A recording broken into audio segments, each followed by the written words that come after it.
Welcome back to the channel. Racer X here, and today we're going to talk a little bit about some recent correspondence that I had with the Federal Trade Commission. And truth be told, I have been trying to get a hold of the FTC for quite some time now. I had lots of different questions about car dealerships and really how they're able to get away with a lot of the business practices that most of us would consider to be unethical, yet they continue to do it. I was curious, are they trying to pass any laws? What laws are in place? Well, I got some answers today, and they may actually surprise you guys. So today we will talk all about what I talked about with the FTC. If you guys are brand new to the channel, please do me a big gigantic favor. Don't forget, hit subscribe right over here. Also, don't forget to hit the notification bell so you're notified as to when my new content comes out.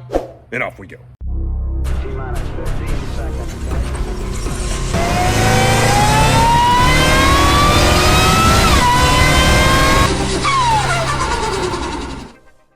Before we get too far into today's video, I just want to make mention that not all dealerships are bad. Yes, I realize it definitely seems that way, and yes, dealerships are in it to make money, but there are some dealerships out there that still have a moral compass, so to speak. They don't participate in all the gouging. They don't participate in all the addendums, all the hidden fees, all the things that these dealerships are pulling that everybody is so sick of, which is why we hate going into the dealership in the first place.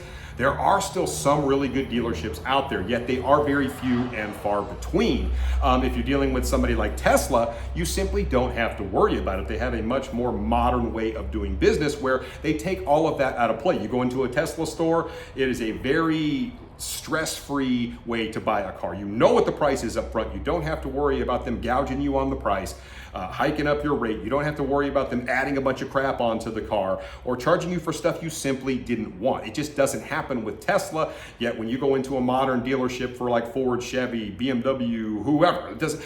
That's the kind of crap that they pull. And people are just sick and tired of it. And yes, social media has played a really big part in kind of bringing a lot of this to light, right? With that, a lot of that exposure, showing people what really happens when you go into dealerships, and to some extent, holding dealerships at least a little bit accountable. But it happens on a very small scale when this is a very widespread problem. Well, the FTC has realized this, they've known it for a while, and they've actually drafted up a bill to help protect end consumers, which is pretty cool. It's called their C.A.R.S bill. Now, ordinarily, I would have filmed this video from in the house, but it is such a beautiful day outside. I decided to just bring my computer out here, pull up the C.A.R.S rule, or the proposed C.A.R.S rule. We'll talk about that here in just a second. And there are really a couple of things that this rule really focuses on. One of them is bait and switch tactics, and the other one is the hidden fees that they actually will add on once you've committed to buying the car. And both of these two things are massive problems. I'm glad they're trying to address both with the same rules. So I want to jump in. I'm going to put some stuff on the screen so you guys can read it just like I read it, and I will also put a link to this FTC rule so you guys can read it for yourself. It'll be in the description down below, and I'll pin a comment for you guys. So on the pricing and payment section here, a dealer must tell you the offering price, which is the full price of the vehicle. The offering price must include all costs and fees except for required government fees like taxes, license and registration costs. So basically, imagine if they actually had to be upfront about pricing. That is just a completely foreign concept for a lot of dealerships. How many times have you seen dealerships put a price out there and you get to the dealership and it's not the price? It's so frustrating. The other part that they talk about here, if a dealer is quoting monthly payments, they must tell you the amount that you'll pay for the vehicle. So one of the biggest mistakes you can make as an end consumer when you go in to buy a car, and this is a tactic a lot of dealerships use, well, don't worry about the price of the car. What are you trying to get your monthly payments down to? That's a huge problem. You want to know how much you're paying for the car because there's so many variables you can play with when selling a car. You can extend the term, certainly APR is a variable. There's lots of other things mixed in there, and they will give you terms that aren't always very favorable just so you can look at that one little line that says payment amount. Do not shop by just payment amount. So they have to be very upfront with you about the actual price of the car and not just how much you're going to be paying per month, because at the end of the day, you are paying so much for said vehicle. It also says, and if they offer you a lower monthly payment, they must tell you if it will raise the total cost of the vehicle. Once again, transparency in pricing. So no longer can they use all these little strategies, all these little tactics to actually raise the price of the vehicle without you knowing. The second part the rule talks about is about add-ons. So I'll put that up here on the screen for you guys to look at as well. You have the right to refuse any products or services that increase the price of the vehicle. Like what? Rust proofing, protective paint coatings, extended warranties, guaranteed asset protection or gap agreements, wheels and tires, all sorts of stuff, mandatory oil changes. You've seen lots of like addendums, so to speak, or we're gonna add this tent packages that are $5,000. I mean, this is something that dealerships do religiously to add profit to their bottom line. Well, it says right here, you have the right to refuse all of that crap. Now, they may say, well, we've already added it and you can just exercise your right to go somewhere else. Don't be afraid to walk out on dealerships. That's what I've always told people, guys. You either get the deal that you feel comfortable with, or you go try and find the next deal down the road. You do have some leverage as a buyer. I realized during COVID, there are almost no cars out there. You didn't have a lot of leverage. Times have changed. So definitely something to consider there. It also says a dealer can't charge you for products or services that have no benefit.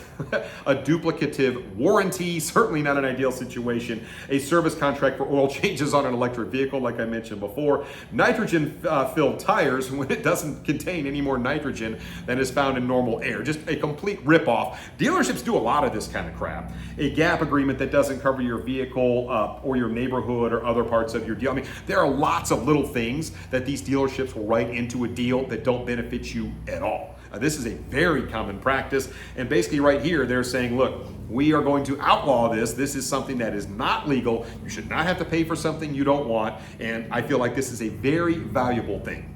The last part that the proposed rule talks about right here is the real consent for all charges rule. A dealer cannot charge you for any item unless they've told you what it is, how much it costs, and you have to have agreed to the charge. Those three things. This is really a big step in the right direction. And I feel like this will really help people in the long run, help end consumers to keep from getting ripped off. They even said that this could save consumers as much as $3.4 billion a year. That's B with a billion with a B. That is a lot of freaking money. So just think about how much dealerships are doing this to people. And here we have a rule by the FTC they're trying to get passed to try and protect people. I really do like this. Now here is where things really start to get goofy, because this was written back in December, and there's a little blurb at the bottom of this. Like I said, you guys can go read this for yourself, that says paused for judicial review. When I had the FTC representative on the phone, I asked what in the heck that means. Can you please explain to me in plain English what paused for judicial review really means?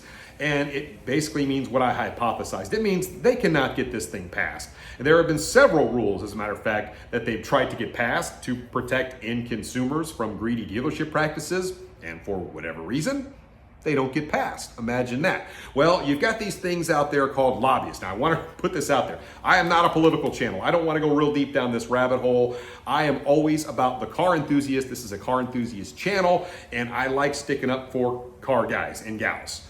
And it's always bugged me that the dealership pull all of this crap.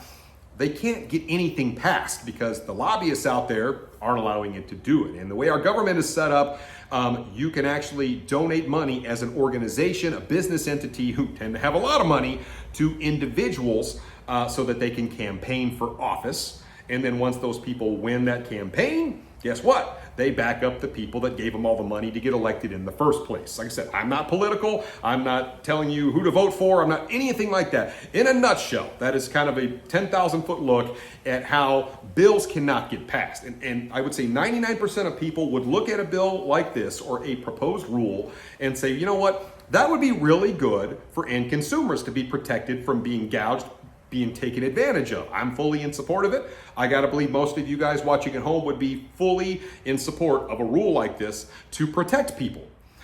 They can't get it passed. And who knows how long it's going to be stuck in judicial review. Chances are what's happening is somebody is getting a whole bunch of campaign money paid from XYZ, probably a lot of dealerships, a lot of big dealership networks, all that kind of stuff. And the lobbyists are going to continue to tie up rules and stuff like this that help protect normal, everyday consumers like you and me.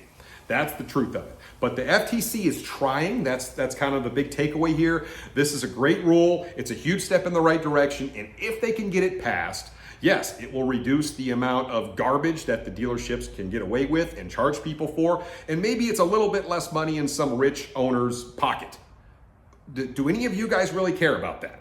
I mean, my biggest thing is I would like to see these cars in the hands of performance enthusiasts and people that need them, rather than them, just gouge people on the price or get away with ripping them off and really taking advantage of people, not telling people about fees and all the crap we already talked about. It's not right, but I think people have just lost their sense of, morality, their business compass. If they can make more money, guess what? Everything else is out the window. And that's not the right way to do it, in my opinion, but that's what it's become. And it's rules like this that we need to get past, that actually will help us in the long run. To illustrate my point, I want to play you a really quick video clip from my good buddy OC Motivator. He had a video where he called up a dealership, had an actual interest in buying one of their cars, and they were not transparent at all about the price on this. It was a huge mess. Really good video, but this really just illustrates the point. You have a 2023 Dodge Charger King Daytona for... That's a bid car. What's that mean? So we're taking bids on it. So would you like to submit a bid? Well, I'd just like to buy it for the price you guys are offering it for. If, because it doesn't say anything about that. Doesn't say anything about bidding on. It just says sale price. It doesn't even say MSRP. It says sale price, detailed pricing. Yeah, I see that. $98,970. It's the Joe Mango. Yeah, Yep, so I do and then see even offers a $32.55 dealer discount and rebates. You just offered it for sale on your website to the entire planet, and now you're changing the game on me when I call you. You understand why that feels a little bit disingenuous from a customer's perspective, right? Shouldn't they put on the website that it's not $98,970? So what can you as an individual do to sort of help this situation along? After all, it is really hard to change things and move a mountain. Ask me how I know. I actually put a petition out there on change.org a couple of years back, and it got over 50,000 signatures. It was all about dealer gouging practices. Is it right? Should they be allowed to do it? And while it did get a lot of traction, it didn't necessarily make a huge difference in what the dealerships can and can't do. And here we see the FTC with this rule out there. Once again, it hasn't been able to get passed, but maybe it will. In the meantime, if you go to a dealership, you have a bad experience, they don't treat you right, they try and rip you off, they're not transparent with pricing. I mean, we know all the stuff that they're doing.